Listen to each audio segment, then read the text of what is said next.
Hey, good morning, and welcome to the Comics Experience Graphic Novel of the Month Club. It is our last book of the year for December, so we've had 24 great books this year, and we're ending it on a really, really strong book.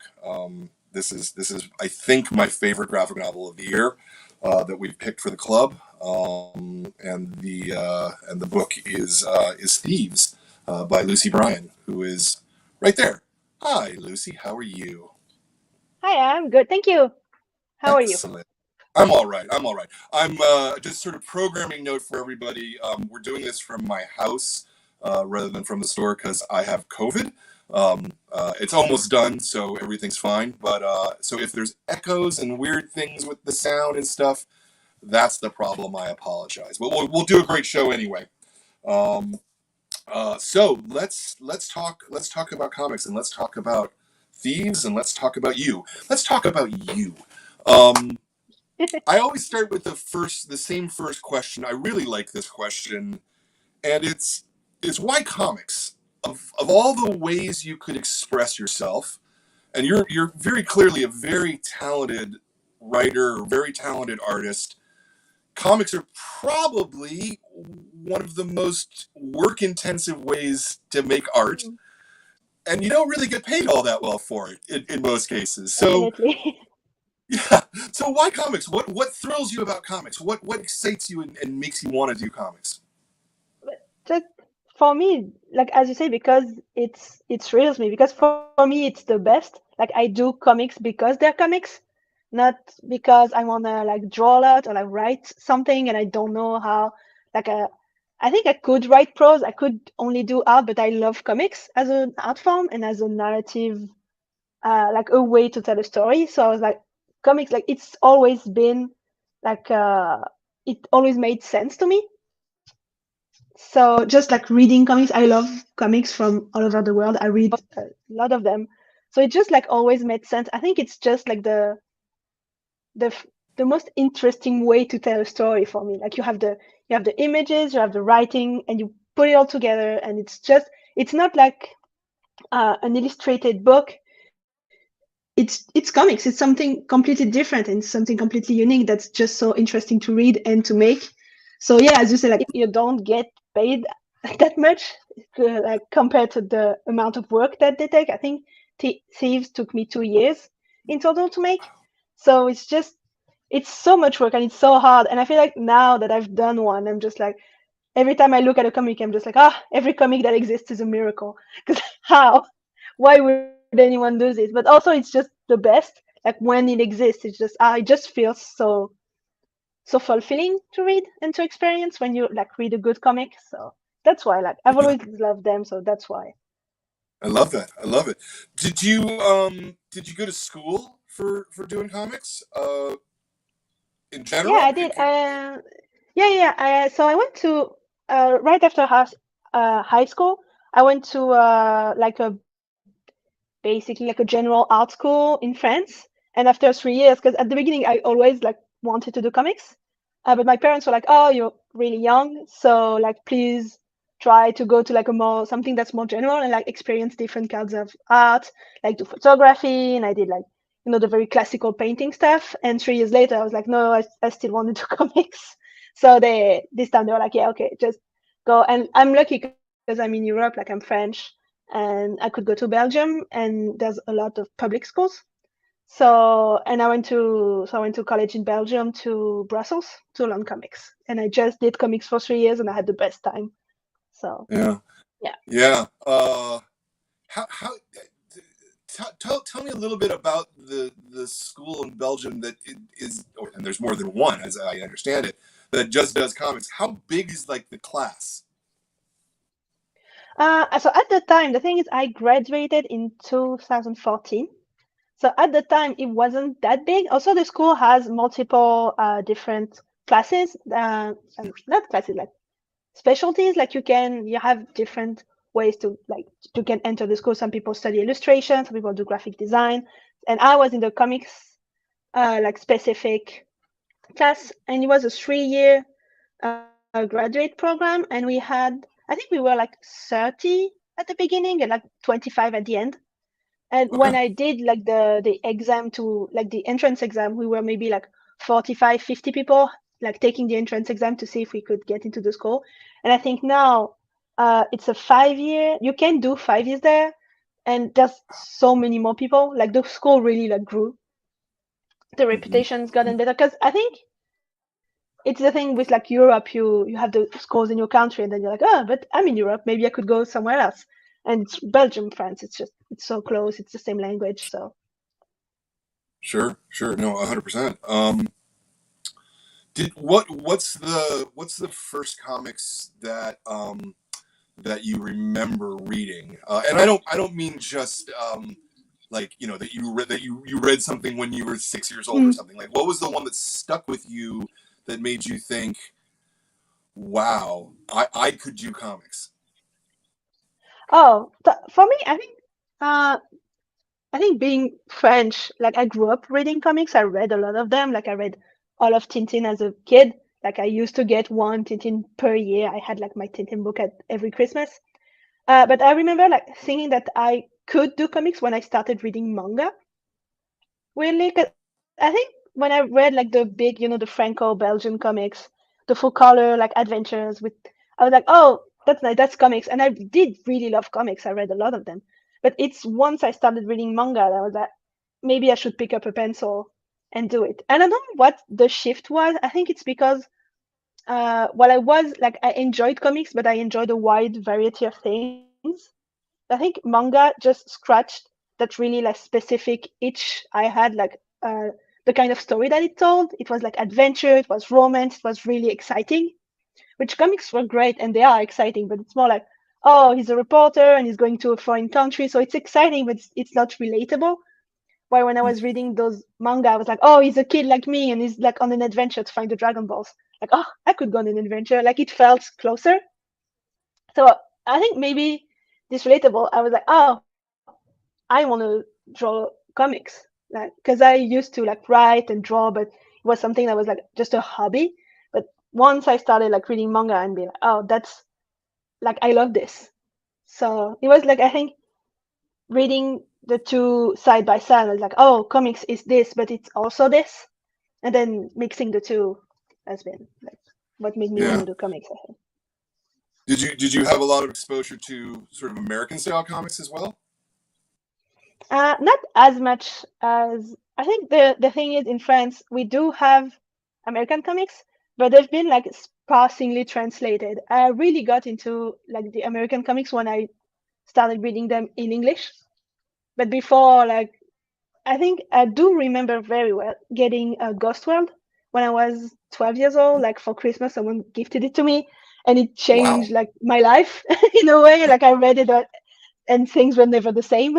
But other than that, like yeah, you had like I think the big American graphic novels arrived. Like we had Art Spiegelman Mouse stuff like this, but I didn't really like identify American comics properly before I just like started reading them in English because Yeah. they like the translation. It's a bit of a mess here, like getting American comics. Also, there's this such a clear like divide between like the superhero comics and the indie comic scene. Like, I think when I was 14, no, maybe 16, 17, I did get the books from Liz Prince, who's an American cartoonist. She does like indie comics, and they were like translated in French for some reason. And I remember getting them and be like, oh, this is really good and exciting and something I was looking for. And that discovered this like indie American comic scene that I didn't know at all. But I had to switch to reading them in English because they weren't really available here. Now they're a little bit, but Yeah. There's if I understand correctly, and I don't always, most Franco-Belgian comics tend to be just sort of 64-page albums, that kind of a format. There's really not very much serialization. Is that correct? it now it's more like everywhere. Um there's the classic format that still exists and that's still like the for I'd say for most people that's how they understand and envision what a comic is. Like, oh yeah, that's a comic. That's the 48 pages color, like the with the hardbacks and stuff. But now, like I think because of the influence from like both manga, American comics, and just like indie cartoonists even here. Like comics are, you can get anything done anywhere. Like you have the big graphic novels, you have the tiny experimental thing. Now it exists in a variety of formats. But yeah, for a long, long time, you only had like the 48 pages, full color, and that, in a way, it's an interesting format. But that's the very like Franco-Belgium classic format. Yeah. So I've only been to France once. Well, I was in Paris. This was 8 years ago or so, something like that.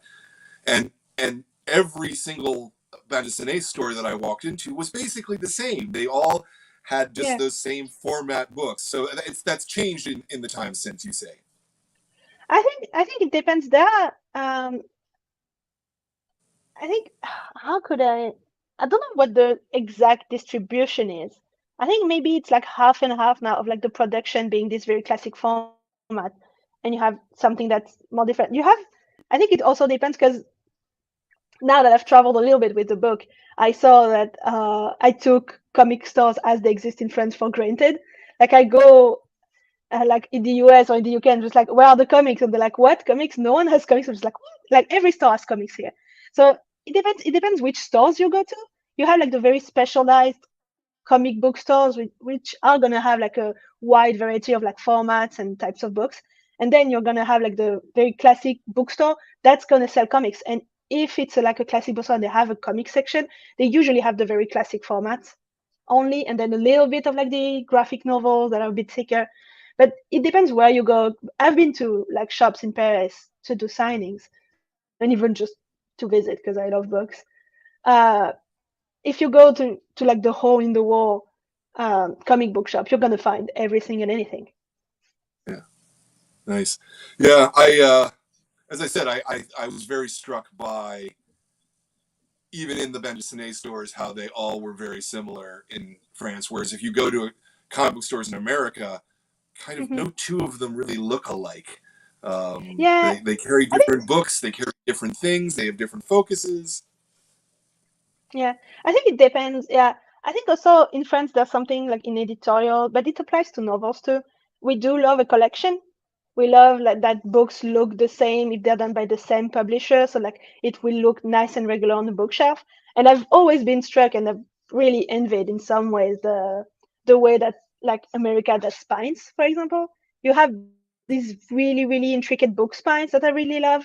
Even like for novels, just going into a bookstore is really like exciting because everything looks different. Or in France, we do love a collection. We love the novels to be like, oh, that's the white cover with the title and just the red square. That's this publisher, and that's how like we love those visual reminders. So I don't know who Great, yeah. decided, but like sometimes it's a bit like I remember when they published Adrian Tomin's Killing and Dying in French. I have the book in English, which I really love because it has like the transparent like jacket that looks really really nice. And in France, it's one of those publishers that does the very like the collection thing where all the books look the same. So they had to keep up with like their brand identity. And I was like, no, don't do it. Just make it look nice like the English one. So yeah, sometimes it's a struggle. I'm just like, oh, which one should I get? Because yeah. That's funny. That's funny. Well, let's talk a little bit about Thieves and its gestation. Where did the book come from? So at the beginning, I wanted to write. It was a long time ago. So basically, as you said before, there's no money in comics, so I had to like work and like try to find time. So I work yearly, like most of the time, I work as a children's book illustrator and a children's book cartoon, like comic artist. And so I was doing this and was very, very time intensive. But I wanted to write more adult, like young adult comics. And I wanted to, so I was like trying to find a way to do them, but still be digestible for me, like doable. So I started to write an anthology about like women telling secrets. And one of the stories of the anthology was the like basically the beginning of Thieves, the story of Ella who was telling how she she met like the women she was sharing life with and what was like the lie at the beginning of their relationship. And that was like so basically it was the first chapter. and I had it somewhere like in a drawer, and I didn't have time to do it. But it kept like going around in my head. Like, I don't know. For me, when I write a comic, it's just like watching the same movie over and over again in my head. So I was like, in this story, maybe it could be something like this, and I would like sketch something. And I think so. Yeah, 2 years and a half ago, Max de Radigues, who's a Belgian cartoonist, and who's the how is my editor on the book. So basically, he sent me a message. He was like, "Oh, so I'm starting to work for this publishing company called Sarbacane, and we're going to like um, start a young adult imprint because in France there's not really young adult comics getting made. I know they're like all the rage in the English market, but in France there's been like this gap between kid comics and adult comics. And every time I would try to like sell Thieves, people were like, "Oh, is it a kids comic or an adult comic? Because if it's a kids comic, they can't smoke, and if it's an adult comic, you have to put like tragedy somewhere because we can't have like this nice and warm story." And it's like, it's just in the middle. And then 2 minutes later, they'd be like, "Oh, we need something because like kids they just stop reading comics and they start reading manga." And I was like, "Yeah, maybe because there's something that's missing in the middle." And they were like, "No." So yeah, so he was like, "Oh, we're doing the young adult thing," and I was like, "Oh, finally." And he told me, "Do you have something? Because I feel like that's the kind of thing that you want to do." So I sent him the beginning of Thieves. He was like, "Okay, that's nice, but that's the beginning of a story." And I was like, yeah, fine." So I did like I wrote an ending, and we went back and forth. And when I had like basically like like a skeleton of a story, I was like, "Okay," and they were like, "Okay, we're signing it." They signed it, and COVID happened like right just after I signed it. So basically, I spent a year writing it and like feeling like was writing like a science fiction comic because they were like going to parties and kissing, and I was like, "Oh, fun times." Remember that?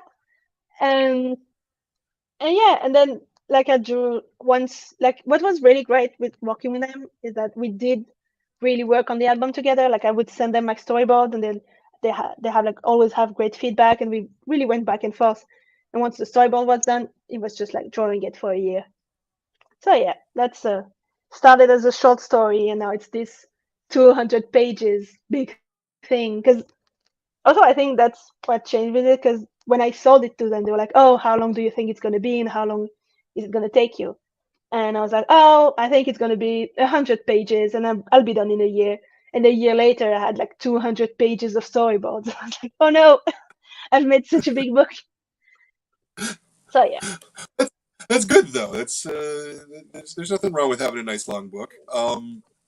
Had you had never done a story this long before then? Not this long, no, no. I've done like short stories. I've been doing comics for a long time. I've done a lot of journals. I've done short like fiction things, but I hadn't tried my hand at the long fiction thing. But I was like, I think to make a long comic, you need to go at it without thinking too much about it. You need to go at it with like, the confidence, the supreme confidence of, yeah, I can probably do that. And then it's okay, it's going to be painful, but just like be confident at the beginning because you probably can do it. Just go at it. Mm-hmm. At least you can try. So yeah, Mm-hmm. I mean, I think also the thing is since I signed a contract, I was like, oh, now I really have to do it, because I'm like, okay, nah, I actually have to, because I think there's been like on the first year, especially when I was writing it, and COVID was happening, so I was like, is this book ever gonna exist? So I Yeah, think I had never done it, but I had to do it. So I just kept doing it. yeah. I'm especially impressed that this is your first long story. It has such confidence in its cartooning, and it has such craft. I I would not have believed that had you not told me it right now. Thank you.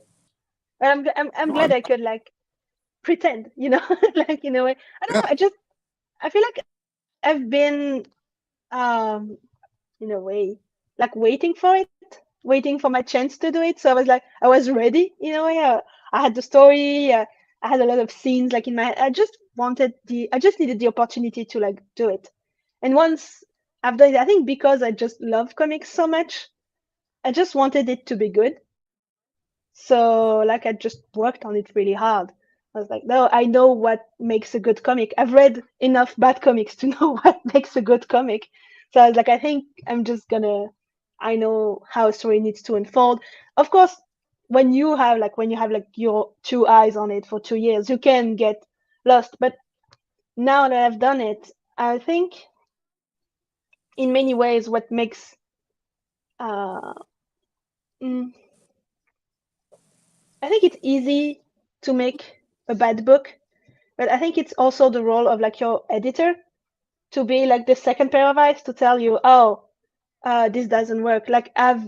I think having a good editor really helped me achieve the comic that I wanted to achieve. And now when I read like a bad comic, or when I read a comic that has like this kind of, kind of disappointing ending, I'm just like, huh, who edited this? Before I feel I was like, oh, who did this? This is bad. And now I'm just like, hey, who's the publisher on this? Didn't do your job. Yeah, well, I mean, I would have guessed honestly that this was like your fifth or sixth book. It just you have such a good use of the language of comics that is and and things like the way that you can express well so like when Elle sees her for the first time and then the wave comes over her, right? Like Mm-hmm. that is such a sophisticated technique that it shocks me that such a young woman is able to do it so nicely. In fact, I've been telling people that what this book reminded me of, I think more than almost anything else, was David Mazzucchelli's Asterius Polyp. Oh, oh, there. In terms of that's, right, that's no, high so praise. This is that's one of my exactly it. favorite books, though. Yeah, in Yeah. terms of color, in terms of a motif, things that are sort of the next level, like because there's telling a story, right? Hmm. But then there's the things that are the tools of comics that add to a story, if that makes sense. Yeah, but yeah, exactly. But that's what I was saying at the beginning. That's what makes comic exciting. Like, why make a comic if you don't use all of this? Because that's just so comic specific, and that's what makes comics exciting. Like, I remember reading Asterios Polyp and just like reading it full and like closing it and just like, sighing, being like, ah, so content. Just like, and I had this with David Mazzucchelli's book, and I remember I had the same thing with The Prince and the Dressmaker, Jen Wang's graphic novel. Just those comics that just use all of their tools so well. And it just, like, I remember I had a teacher in comic school who told us comics are great because it's like making a movie, but you have unlimited budget. So if you want a wave to enter the classroom and sweep her away, just do it. Like, it's a comic. You can just draw that. And that's what makes comic exciting. And just um yeah, just thinking about what makes an image exciting and magical. And just I was watching a few weeks ago, there's a documentary that follows Hayao Miyazaki for a few years. I think it's called like 10 years with Hayao Miyazaki, and he does Ponyo at the time, and you see him like sketching a lot of things, and then he sketches this scene where she's like running on the wave, but the wave is like a bunch of fish, and she just runs, and it's just magical. And that's what makes drawing and art and comics exciting, and like animation. It's just take this thing, but like make it more, make it Yeah, make it how you feel that it is, not how it is.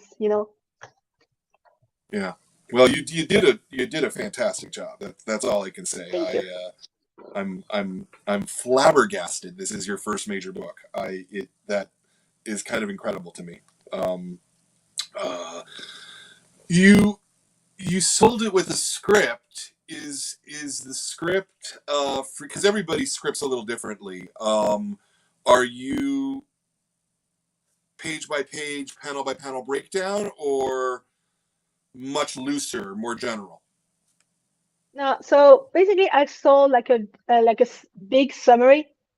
And basically, this is what's gonna happen, like in a way, like chapter by chapter, but like chapter summaries, and then I storyboard because I write and draw at the same time because that's how comics work for me. I feel like sometimes you read a comic and it has like this like little narrative text on top, like oh, and they were walking in the forest, and then you see two characters walking in the forest, and it's so boring. I just hate it. So it's just like I think everything needs to work together. So for it to work together, I need to like write and draw at the same time. So it's a very like convoluted process where I just like have this scene like my partner just sees me for hours just like lying on the couch and watching the ceiling, and then just like there I have it, and then I just start drawing it. But sometimes like there are some very like dialogue heavy scenes in the book, and for those sometimes I would like just write all dialogues because I didn't know how to place them properly on the page. So it depends on what I'm doing, but for party scenes, I was just like, okay, so I get in, then I can see what's outside a little bit, and it's gonna make it interesting. And I just like look at the ceiling for hours. It's like very, very scary. And then I just go, I have it, and now. So Yeah, yeah, so I well, would that send like those big batches of like storyboard pages to them. At the beginning, I would make them really nice and pretty, and then I was taking like too long, so they were like, no, just send me like potatoes with like the names of the characters and just like how it works, and that's what. yeah. Does most of your effort go into setting up those thumbnails, or versus the actual penciling of the page? I'd say it's the thumbnailing and storyboarding is the most important because I'm actually a very lazy penciler.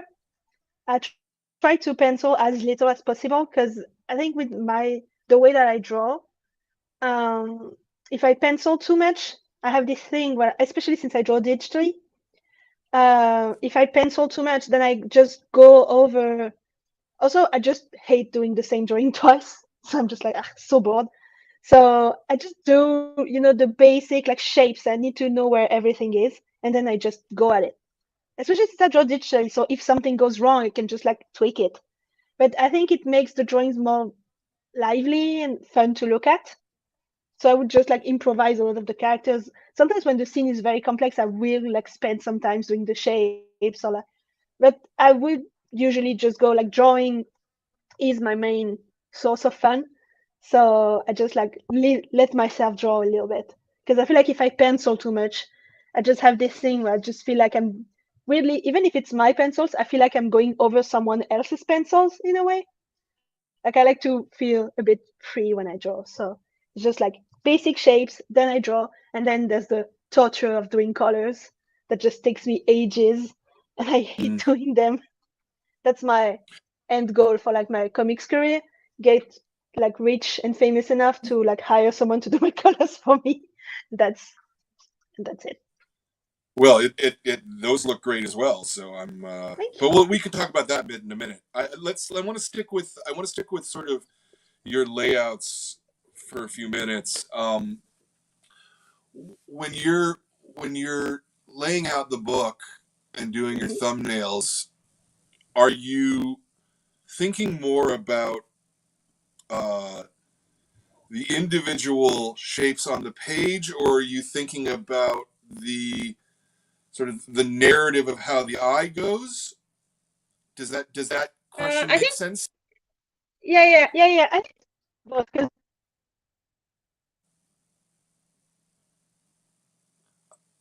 I lost you there. Did we? I can't hear you for some reason. You're muted. You somehow are muted. Can you?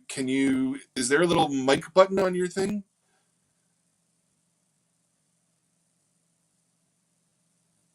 Ben, can did she get muted on our end? Hold on. Ben says he can't unmute you, so it's something on your end. I think when you leaned forward, you hit a key or something. No. Maybe drop out and come back. That might fix it. We can give that a try. Oh, show business. How I love thee. Yeah, no, you're muted. We can't do anything about it on our end.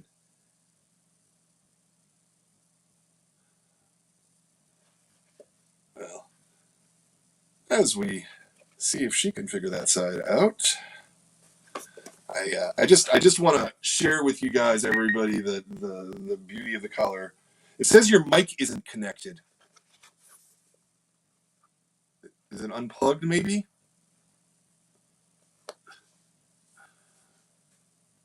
I don't know. Tell you what, Lucy, drop out, I think come back. There we go. There we go.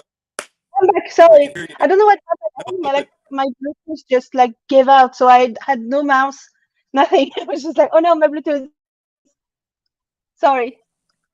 No, Okay, it's so all it's sorry. all it's all good. So let's take that question again. When you're doing your thumbnails, what are you Yeah. thinking about more? Sort of the Oh yeah, shapes on yeah. the page versus the storytelling and the page turn. I'm always curious about the page turn.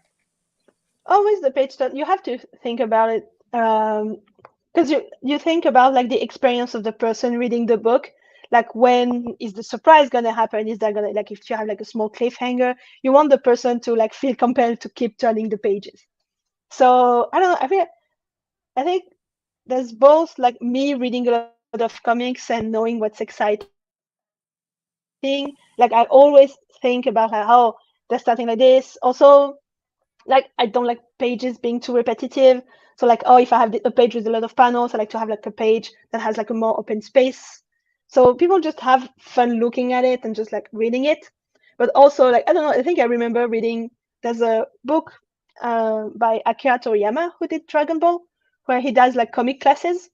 And I think I read this when I was 11, and I still do some of the stuff from it. Like I reread it a few years ago and I was like, oh, I still do that. And there's the thing about like making the first and last panel very interesting, because you want the person like to start reading and be like, oh, interesting, and then go to the end of the page and be like, oh, still interesting, and then it goes to the next page.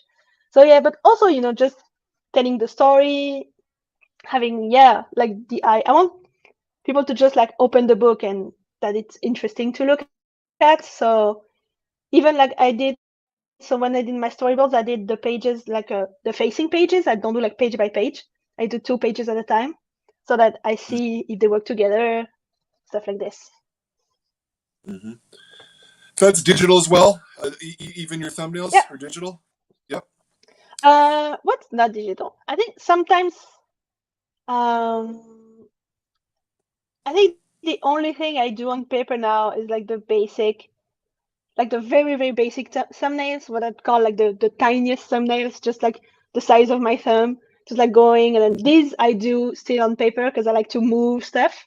But then, yeah, I like to, I think even if I wanted now to go back to traditional inking, which I think I'm going to do maybe next year, I want to do like short comics and do like some traditional inking. I would still do like the thumbnails digitally because it's so handy. You can just move stuff, especially like me if when since I write and draw at the same time, like just drawing, taking my text, putting it in another panel and take it to panel, just going moving everything so that it looks nice. So handy because like I remember like in art school they would just have us do everything on paper. And it's just like if you mess up you have to do it over again. It's just so tiring after a while. Well, I mean, by the same token, though, it makes you think about it maybe a little harder. It You does know. make, I think it does, but I think it also makes me think about how I'm not paid enough to do it on paper.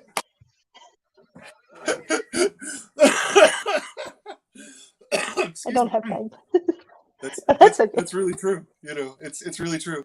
But I mean, for American artists, and the I think a lot of the concept is that you then have your art that you can sell.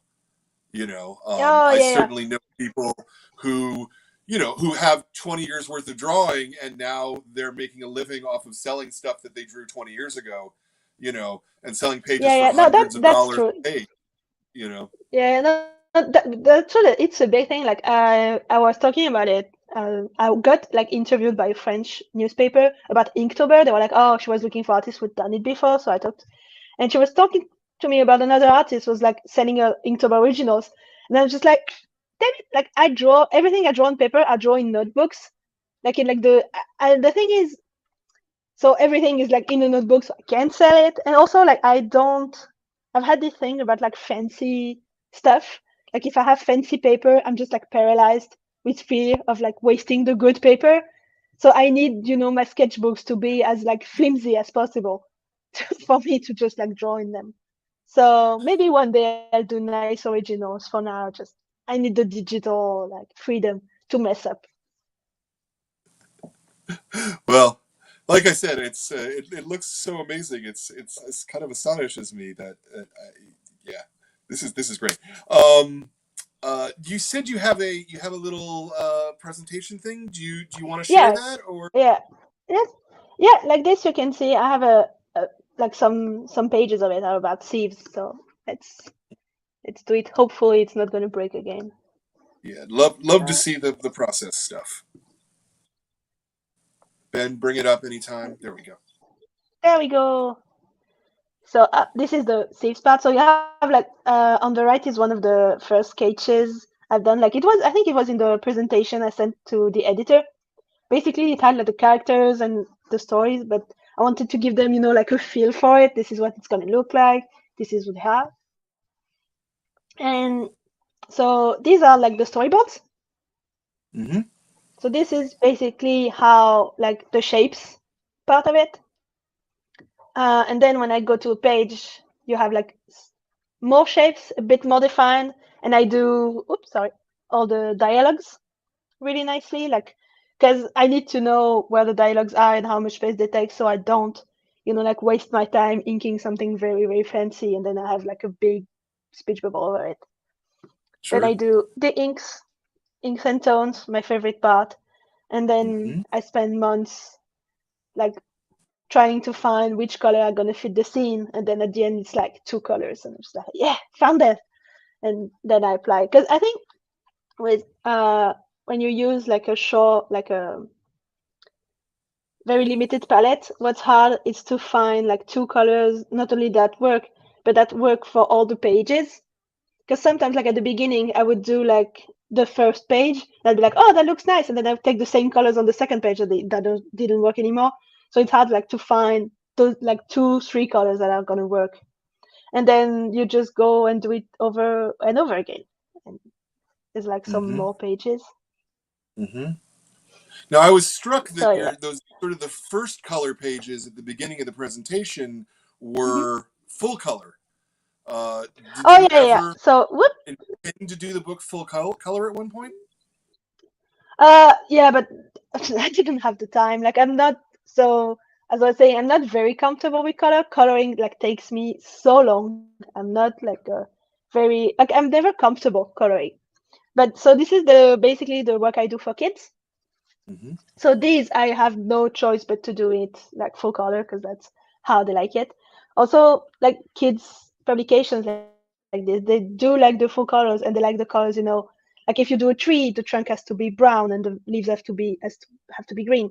So it is very like repetitive process. Well, I like to experiment with color, and so it was a bit harder. But I had fun doing this, but it would take me so long. Like it was a series I used to do, and I think I was doing like 14, 15 pages a month of this on my own, and I was like, ugh, so hard. So when it stopped, I was like, okay, I can't wait to do my comics and to make them like in black and white.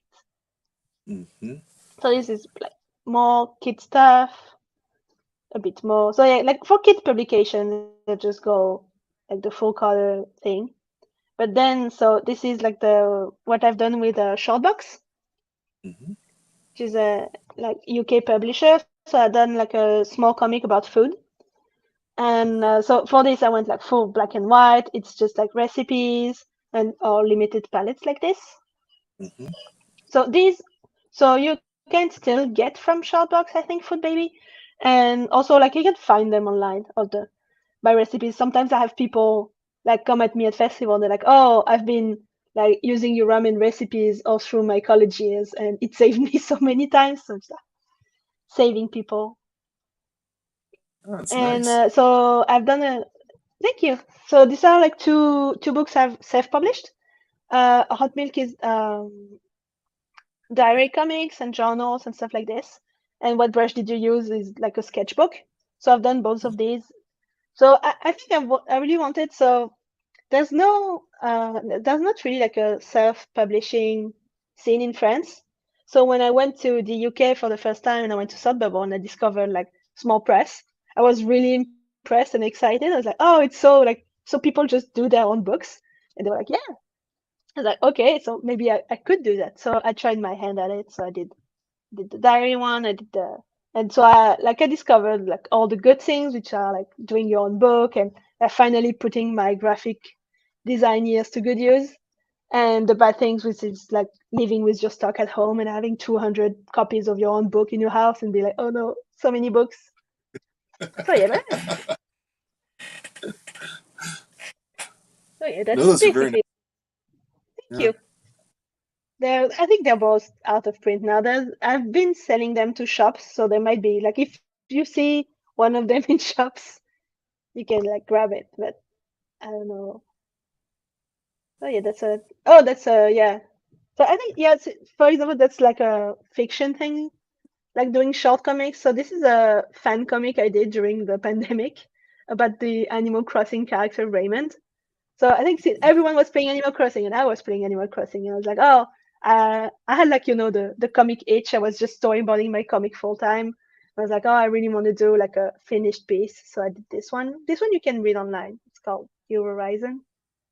And there we go. And then I did Thieves. And since then I've just been drawing and doing promo and doing research for like my next project. I think I have sketchbook pages at the end. I didn't know what to put. So okay. Sketchbook. So pretty. So pretty. Thank you. Did you ever give any thought for Thieves to be in black and white originally, or was some Y- level of always part of it? mm, I did think about the black and white. I was because I really do love black and white. I think it works very well. But also, so I think the way I used color on Thieves, um, I like. I think even if doing colors is painful for me, I do think colors as a tool are really interesting in comics.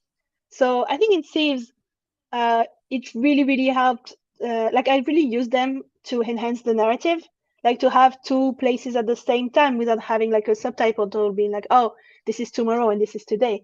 Like having two different narratives of two different characters at the same time, and it being really clear for the reader. So I do like colors like as a tool and as something that's helping me drive the narrative. It's just like doing them that's boring for me, but now I look at the pages and I'm just like, the colors really work. But at the time I was like, ugh, colors so hard, so long. Yeah, I mean, it again. This is one of the things that I made me think in a way of a serious polyp, just because the color is so essential to that work. Like the color Mm-hmm. is really essential to this work. When you're thumbnailing out scenes, well, like for example, when they're sitting in the closet in a, Yeah, let's yeah. see, and the light is all color on their faces. How does that work in your thumbnails? Do you see what I mean? Like, are you, I think in my because that's sort thumbnails of I had, third dimensional. yeah, I think I had like basically I do. Uh, in some ways, I asked my editor to trust me on a lot of things. I had like the closet thing, but in a way, I'm just like trust me to make it interesting visually. Because I knew I had the closet, but then when I was drawing it and when I was like properly penciling it, I was like, oh, I need to do one of those closets that had slits so that the light can go through and make it interesting too.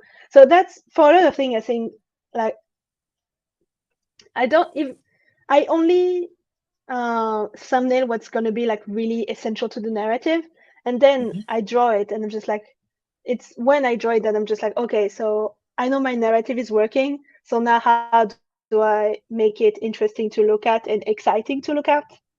Like even I think a lot of people have been talking to me like about the fashion in Thieves. They're like, oh, I really like their outfits and stuff. And that's the same thing. Like the narrative is there.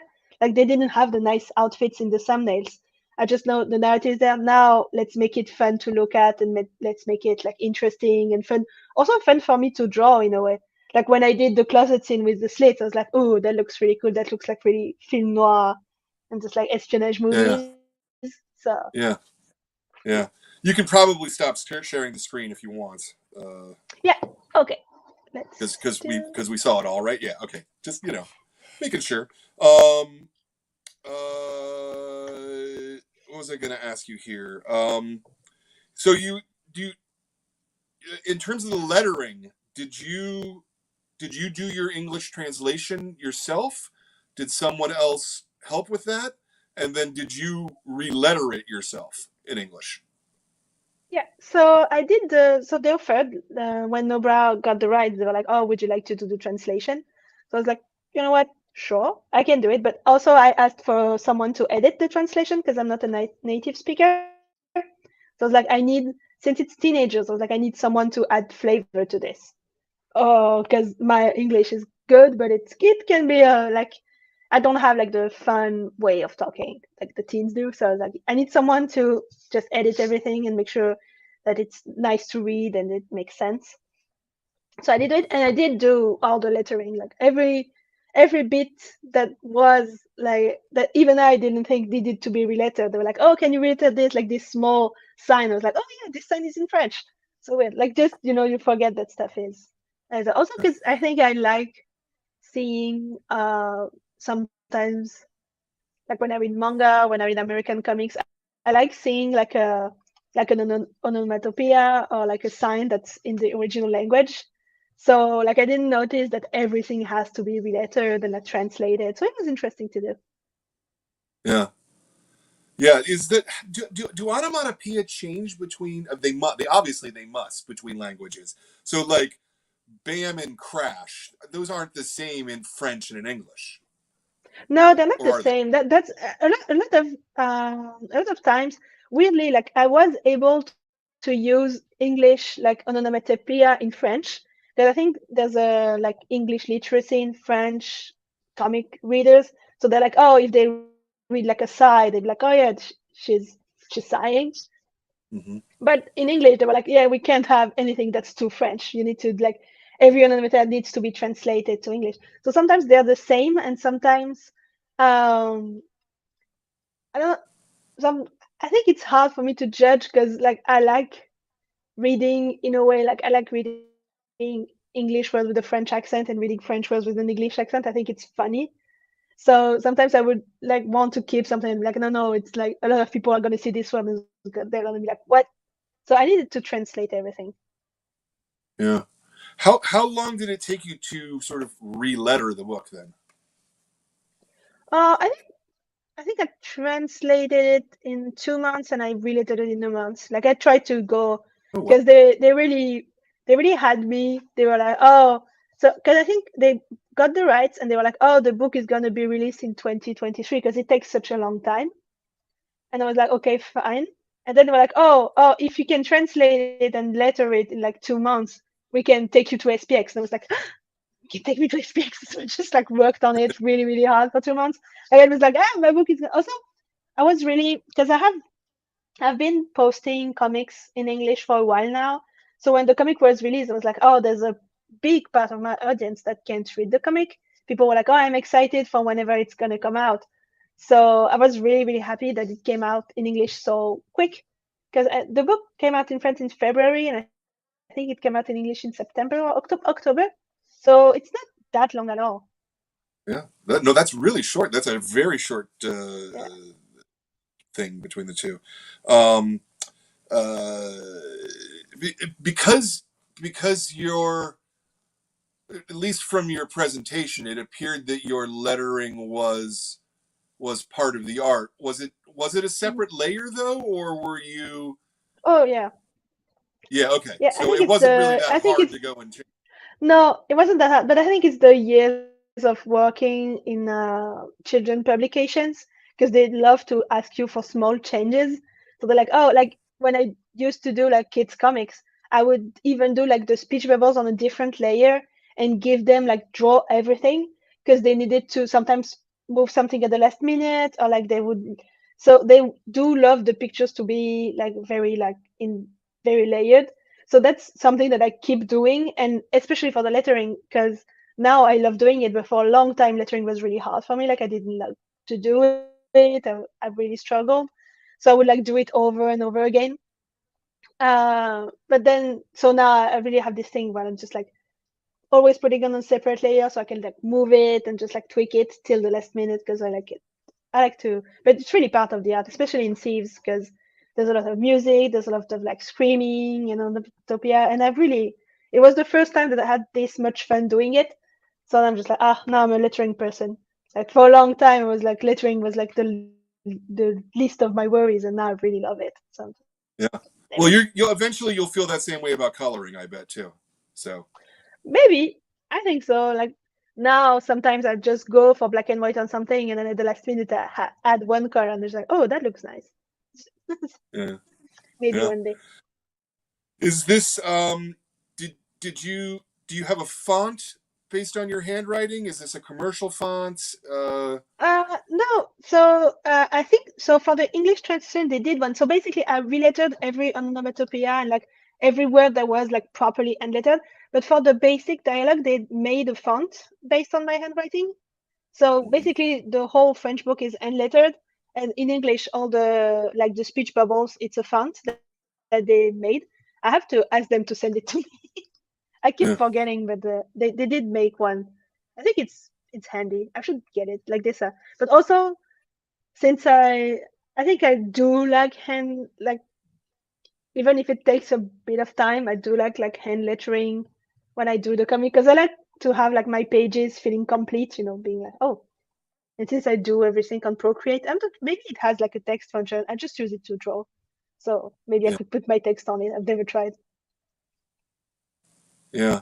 So let's see. In terms of writing the script and doing your initial layouts, because you're essentially doing them at the same time, yeah. Hmm. So how long did it take you to do that part of the book? This I did for a year. So, but it was a year where I still was working as an illustrator. So I did like illustration work and I would like storyboard and do like big batches, send them to my editor, get their feedback, go back on it and stuff. And I think after like a full year, I had basically the whole book was done, but like not drawn, just storyboarded Mhm. and like, but everything was there. And then I took a second year and I didn't take on any illustration jobs that year. I just did the book for like a Yeah, full year. So that's yeah. how And at the so end, two so in other years. words, you're doing essentially like a page every other day, give or take. Yeah, something like this, but honestly, no. Like, I would like it to be like a page representative, but honestly, it's more like I did half the book in 9 months and like the other half in three, like crying. Because it's always how it happens. Because when you have a year, you're just like, oh, I have a full year, it's fine, and then you spend like days on the same page and like tweak it, and it's nice.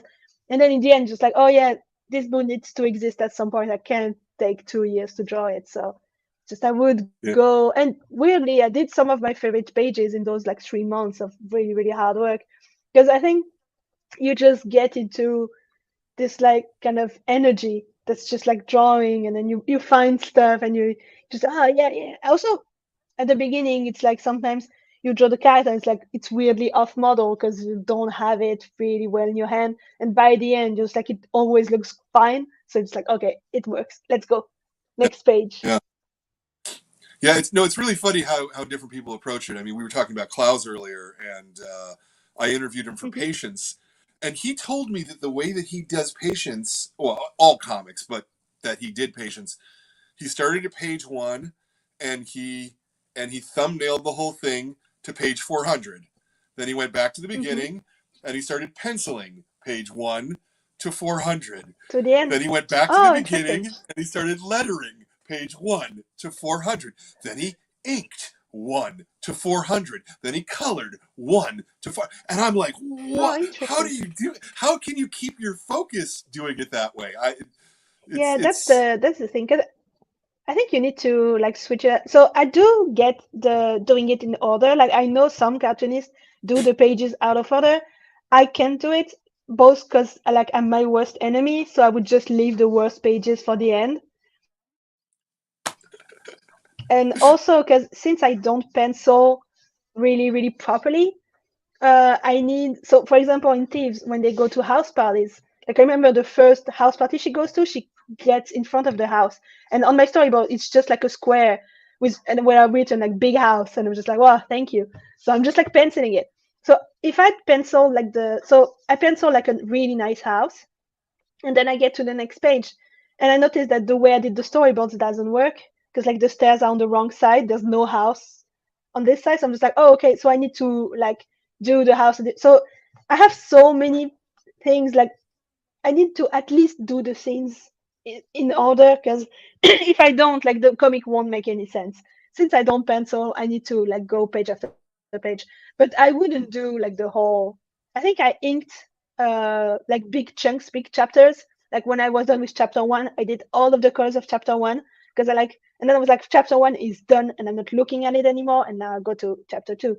But I think yeah, I inked yeah. I think like a few pages and then color a few pages because I think it's not. It also it doesn't take the same time. Like you just like inking. I'd say I can do a page and a half a day, something like it. Depends on the page. But like coloring, I can color, especially like when it's 2 or 3 colors like this. I can color like 5 to 10 pages in a day. So yeah. like I don't know, it made sense for me to do it this way. But yeah, I think the most important thing is to find something like a way for it to not seem too overwhelming for you when you're doing it.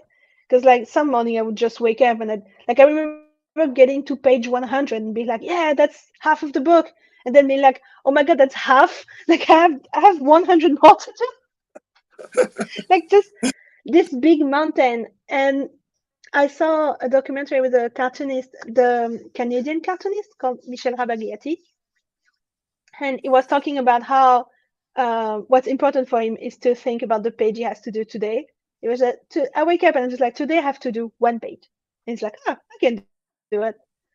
Not think like, oh, I have to do 200 pages for my book to be done. Just think today one, and then you get to the Hmm. end. So yeah, but I'm Yeah. impressed with the like the really nice schedule of Daniel Close. Maybe I should try it next time. Just do everything all at once. But I do like Yeah. having the whole storyboard done though, because I think it's nice to see the end line, to be like, oh, this is where I'm going. I think the whole storyboard writing part has to be done before you get to inking, because if you don't, it's like you can mess up and like lose your way or change ideas. I think especially since you're like all alone in front of your like book, you need to be sure of where you're going and not be like 5 pages in, like, oh, actually, I need to change the ending. You need to be, no, this is where I'm going. This is what I've said. So, Yeah, it's interesting because there's so many different ways of doing it. The opposite, which blew me away, it was a Nellie Furmark, who did a book called "Walk Me to the Corner," and she told me that what she does is she does the color first. She does the color. She watercolors the page, like okay. just lays out shapes, and then she starts writing and drawing after that. Like she Oh, doesn't have interesting. any script of any kind. She just whatever the Just color winging suggests it. is like Crazy. how you make the page. And I was like, wow, that's like the exact opposite of the way Clouds does it. And I find both of those to be completely I mean, I'm not an artist, but I could not work in either of those two ways, and Yeah, that is the wonder of comics, that yeah, either all ways of making comics are right. There's not a wrong way to yeah. make comics. Exactly. You just have to find the way that works for you and that drives what you want to say, like drives the narrative home, drives the art home. It's like, yeah, like honestly, I've found like year after year of just making comics, I've found ways to make it fun, like, and always interesting, like not boring, because you can get bored doing comics because it's hard and it's repetitive, and it's like I remember when like my first series, like the kids series that I've shown pages from, um, the main character was a little girl who was a fashionista. It was my first comic series, and I didn't realize that when you do a comic, the main character is in every panel. So when you do like a 16-page story, you draw her like 40 times. I was like, oh, and she was fun to draw, but she wasn't. So what I did is that I would keep giving her new outfits every episode, because other than that, I was like, she's just in every panel. So just, and that's the same like in Thieves, Ella, who's the main character. Like the first time I found her like sketching, I was like, oh, she's so fun. So like sometimes people come in and like, oh, she doesn't have a nose, she has the ears, and I'm just like, yes, that's what makes her like fun to draw and enjoyable to like carry to 200 pages and draw 150 times. She's just so nice. Yeah. She looks like a monkey in a lot of scenes though. Yeah, sometimes she looks like a monkey. She looks um a lot of people told me she looks like Lupin the Third, the anime character. She has like the I like her. She has this. She looks like a bit like Olive from Popeye. She has Yeah. this just cool girl vibe. Like when I honestly when I just like I was sketching, well I usually find characters like this. I just sketch for like a whole day. I do like a whole bunch of characters, and sometimes I find one that's interesting to draw. And like when I found her, I was like, oh, she's like I think that's it. That's her. So I hadn't actually processed that she literally doesn't have a nose until you yeah, said she it, doesn't. That's the which see. is That's the magic of comics. yeah, Like she no, I doesn't have a nose, it's and you didn't notice because she just I looks didn't alive. notice. It's yeah. I mean, cool. In front shots, it's not a thing at all. But then I'm now that I'm flipping through the book, anytime she's in profile, it's like no, she doesn't have a nose. Like that's interesting. Is Yeah, that because is it? that's how she looked. Like I tried different things, and I was like, no, you know what? That's how she looks. Like that's how it works, and that's how her face. Like I did go over it a few times. I don't know. She was fun, and she looked so alive. The way I was like drawing with the ears and the nose. I was like, you know what? Like I don't need to fuss with her. She just Yeah, like she's relatable and she's fun. But then and also I like that it gave her a really different vibe and impression than Madeleine has, who she has like this very at the beginning manic pixie dream girl thing, where she has like the wispy hair and the big eyes and the yeah. little freckles. I wanted her to look like this kind of like shoujo manga character, like, Hmm. oh, she's too good to be true. And that's very intentional. And she looks really different from Ella. I wanted them to look really interesting when put together. Yeah. Was there any concern when you got to things like where you have to show her in profile that she doesn't have what most people figure is one of the most defining features? The reason I wonder, I No, think about like things I like tried I it. don't know, like Archie characters, right? Like you're not allowed to Hmm. draw them at certain angles because the characters Oh, just I don't look right, you know? oh, interesting. I mean, it's my job in a way as a like as the artist to make sure that it doesn't look weird. Uh-huh. So Yeah, yeah, just make it alive enough and just make her yeah, like just that she makes sense so that you see you've read the book and you're like, oh, she doesn't? What? And then you just go yeah. back at it. No, Some people notice right away and some people don't notice at all. And I think that's interesting. I mean, yeah, for me, it's like, for me, it means I've done my job. yeah. Yeah, well, I was focusing more on the characterization and the narrative and the cartoony natures of it, Hmm. and so the lack of a nose is not, that Yeah. falls right into the background there, Um, yeah, no, I really liked this book. I got to tell you, buddy, this is good stuff. I Thank you. can't wait to see. I can't wait to see what you do after you've been doing this for 20 years. Do you know? Like Oh, if this damn. is the book that you do now, like what are you going to be doing when you've actually mastered the craft? Do you know what I mean? Hopefully, more books, more and Yeah. more. But yeah, yeah, yeah. So That was do like you just, have something else? Is there something else that you're working on? Another long form so, adult book or so right now I'm working on a few things. So basically, I did a year of touring because I didn't know. that it was like a full-time job. They were like, "Oh, do you want to go signings here and there?" And I was like, "Yeah, sure." And I got to like December, and I was like, "What have I done this year? All I've done is just like going to different places and signing up, which is great. I met a lot of people. I met readers for the first time, so it was like a really nice year. But I haven't had time. Like I did a few illustration jobs on the side, but I haven't had time to like go back to sit. But I've been writing a lot, so I have like a few different small projects, and so I'm gonna start working on everything. And like it's been going really, really well with my French editor, so we're gonna keep working together. So something's gonna happen. Not sure what yet. I have a few things. I've shown it to them, and they're like, okay. Basically, what's good is that all I wanted was for the book to do good enough so that they'd be like, oh, you want to do a second one? Fine. And the book did really good, so they're like, oh, when are we doing a second one? So that's exciting. Very nice, very nice. Yeah, no, I'm looking forward to seeing more stuff. And is your intention then just to keep working with your French editor, as opposed to, sort of seeing what other publishers might have to offer, international For ones. now, I've been really happy working with my French editor, so I'm doing this. But I'm always open, and also like I do love working with a few like people. Like I'm doing Shortbox Comics Fair next year, which is a digital comic fair. So because I love working with Zainab and I love working like with Shortbox, and so yeah, I'm always open. But like I think it's really precious when you find a good editor. Like as I was saying, someone who has like a good eye on your book because you're like all alone working on it. Someone who's gonna be looking at it with like a kind eye, but also as someone who's going to make a book out of it. It's like, oh, it doesn't make sense as a story, it doesn't make sense as a book.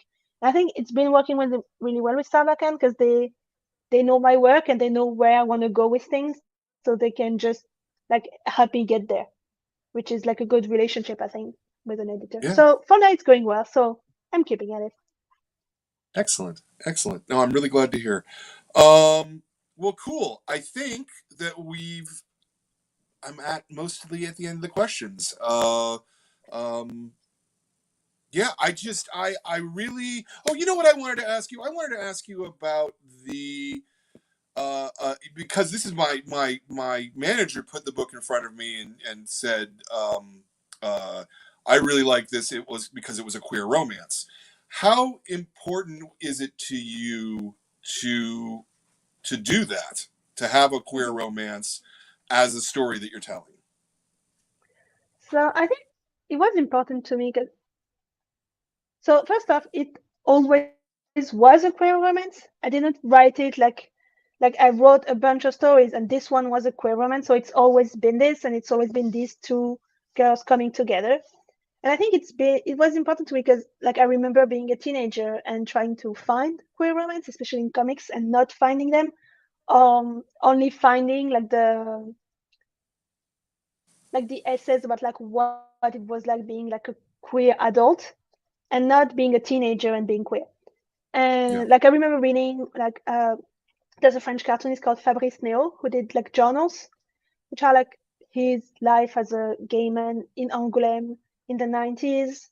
Um, and like I think I had like an interview this year with a journalist who was like, "Oh, it's been 10 years since Blue is the warmest color," which was like a really defining comic in like French, in the French market, in the French like comic culture. And I think for a long time, queer comics had to justify their existence and be like, oh, this comic is, and I think it's important. I think the more queer stories we write and we put in the front, the less they have to justify their existence. So I was like, oh, if I'm gonna, it wasn't like if I'm gonna, like, I really wanted to do like a queer romance. I wanted it to be these two girls and I wanted it to never be a question in the book. And also, I think I just really wanted to have a soft and positive and nice queer romance, something that had like no obstacle, that it wasn't a question, but was no like look, it was just like this is soft and this is for you, basically. This is like a gift. So, because I was looking for this when I was like a teenager, and I think a lot of teenagers are looking for it, like something that's not something that's just like, oh, this is an option. This is something, because if you write about something, you can manifest it into existence. So like, Yeah, I wrote Thieves so that one day, something like that. yeah. No, I mean, and it's normal and natural in the story. It's not Mm, sometimes. Well, older queer books were very much it's a queer book, but hmm. it's a story and they happen to be queer, right? Like I think Yeah, that that's the that's thing. the better way for it to be, ideally, because then it's not abnormal. It's totally normal. Yeah, it's This is the normal. way I think people live I their think lives. there needed to be the books that were like like very obviously queer, for there to be space for my book. But I was really, really happy to find out that when I pitched it, it was never a question. It was never like an obstacle. It was just like, this is my book. And they were like, this is the book. And I'm glad. And my hope is that by doing this book, like, it's less and less of a question, that maybe some people who have queer books in their drawers that they're like too afraid to pitch, or that they pitch and that they have been rejected, they can be like, look, this book like got press and it got successful. Here's another one. And then we get more queer stories, and that's great. Yeah, yeah, no, very much so. In fact, I mean, even at the end when me and my manager spoke about it, and she's like, "Yeah, no, I thought it was so great because it was queer," and I'm like, I liked it as itself, and it didn't matter to me whether it was queer. I mean, I took it for granted because of the smoothness that you did with it. Did you have? So you said you've been on tour for a year for the book. Have you had um, a lot of reaction from younger gay people who have said, "Oh, Yeah. thank you for making this book"? I Yeah, what really made me happy is that I've had both like younger queer teens that they come in and they're like very obviously queer, and they're so happy that they found this story, and they're like, oh, thank you. But I've also had like, adult women come to me and be like, oh, I wish I read this when I was a teenager. I'm just like, oh, wow, thank you. I've had couples, I've had all sorts of people, and I think that's what's been really, really great about these books. I didn't know what my audience was gonna be, but it's been like very like, it's been diverse, and that's what made me really happy. Like, I've had like queer teens, which are like basically the like very much the target audience, but I've had like a lot of adults who are like, oh, this made me really happy, this put a smile on my face, and I was like, oh, well, then I've done my job. I just wanted to be, because I think there's this thing, in French comics where it's like, oh, for a comic to be like taken seriously, it needs to be like this big thing. Like, what's the family trauma? What's the war? Like, it fits a graphic novel. Is it worth? And it's like, listen, this is a graphic novel and it's about love. Because like, do we wake up in the morning? It's yeah, just about like being alive and being like partying and kissing people at parties and having fun. So yeah, I just wanted it to be like this very sunny experience, especially like doing it during COVID. I wanted, like, I came out, I was like, oh, because I had times where I was like, oh, is this too futile? Is this like too too romantic to be taken seriously? But I think also it's important to take this kind of thing seriously and to yeah, like give them this, yeah, 200 pages of romance and fun and like kissing girls. Great yeah. times. Yeah. No, as a straight person, I felt that same thing about this work. I loved it. It's great. Mwah. Thank you. So good, buddy. Thank you so So much. this is no, I really really liked this. I know I've said it 7 or 8 times now, but I'm not fooling around. I really think And you I hope you the really book club people also enjoyed it and that they had a great time. yeah. So far all the response we've had has been fantastic. Uh, and look, I'll tell you, if you ever make it out to San Francisco, okay, let's make sure that you let me know, and we'll do an event for you, and Of we'll course. make a big thing because I would love to. I would Gladly. love to Thank have. you. Yeah, yeah. No, Thank you're you. Well, you're you're hopefully one day I get to. yeah, absolutely. Cool. Well, okay. So let's then wrap it up. My last question is the same. I always have the same first question, the same last question every time. And the last question is that as you know, this is a series of interviews. We're somewhere, I think we're close to 300 at this point. So we have a lot of people watching these who want to make their own comics, and Hmm. and a lot of people who want to make their own comics, but they don't necessarily know where to start or how to do it or what to do. I hear from a lot of people like, I'm just so anxious about it. So if you were to give a Mm. piece of advice to an aspiring cartoonist, what Okay. might that advice be? And it can be something craft, it can be something philosophical, it can be something emotional, but it, what would be the piece of advice that you would give to someone? Okay. So I actually have an answer because I've had a lot of kids and teens and people telling me the same thing. So I think what's really important, I think what's the best advice I can give is just start small. Just don't be like, oh, I want to make comics. I'm going to do like a 200 pages graphic novel. Just do a one page comic. Just tell a story in one page. And then when you're done, just do 2 pages. Because, like, I remember I went to comic school, and I think the biggest comic I did in comic school was 7 pages. And 7 pages is huge. It's a lot of pages when you've never done comics. And making 7 pages that make sense and that tell a story is really, really hard. So just do one, then do two, then do four, and just do these really, really, really short bites of comics. Because like this, you're gonna learn the craft, and also you're not gonna get bored. Because the comics, they're always exciting at the beginning. You'll do like first page, and you're like, ha! And then you do the second one, and you're like, oh, I'm so bored, I give up. Just do one page, full story, 2 pages, one story, and then and once you've got like the thing, if you do want to keep making them, keep making them. If after 5 pages you're like, oh, comics too much, like it's not, the money isn't worth it. Just do what makes you happy. But if comics makes you happy, just do small bite-sized things and then expand. Yeah, I love it. I love it. Lucy, I want to thank you for taking the time with us today, Thank for you for giving us having your me. thoughtful. Yeah, no, it's a great book. I love talking to Thank people you. who make great art.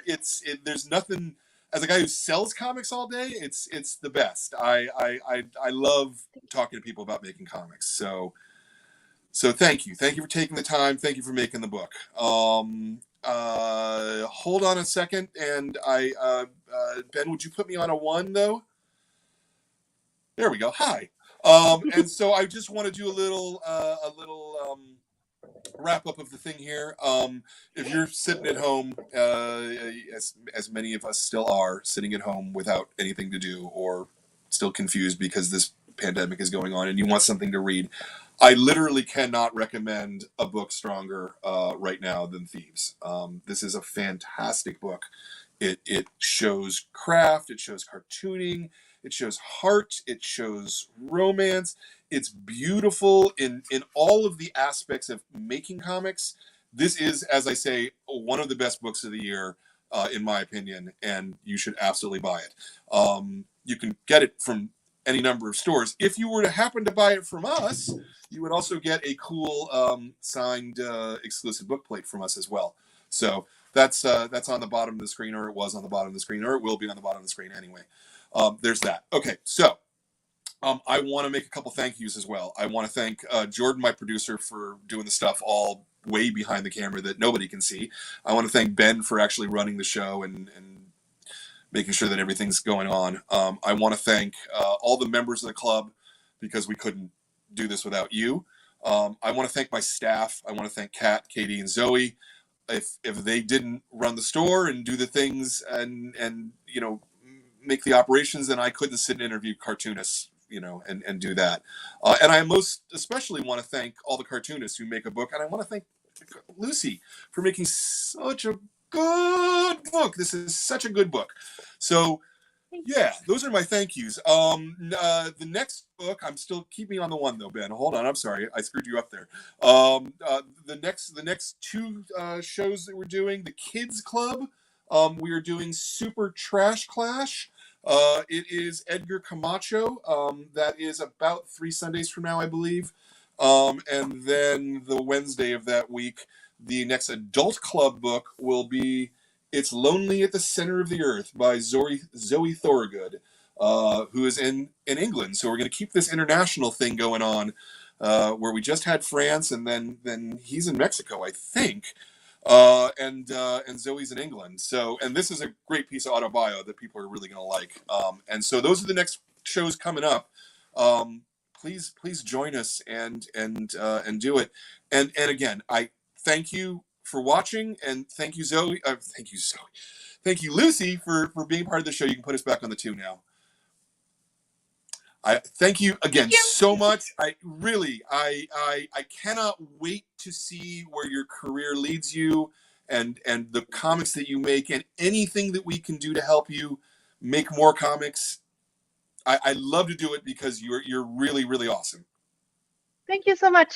And thank you for having me and for the nice, thoughtful questions and all of your warm words about my book. Really, really makes me happy. Like, it's been a great year. Like, I've had like all the feedback has been so good, and I'm very, very grateful. Like, that's all you can wish for when you do like such a long book for 2 years. It's like, oh, I hope people read it. And now people have. And thanks to you and all of the other booksellers who are like recommending it, and it's finding its audience. So thank you. Awesome. Thank you. All right. Well, that's it for 2022. We'll be back in 2023 with a whole nother year of great interviews with people. So see you then. Thank you for watching this episode of the Graphic Novel of the Month Club. If you enjoyed what you were watching, please subscribe and hit that bell up in the top corner. If you enjoyed the books that we're talking about and the creators that we're talking to, every month we pick a brand new book. The staff votes on it. It's a program that helps keep our store alive, and we'd love to have you as a member. You'll get a new book every month. Just follow that URL at the bottom of the screen.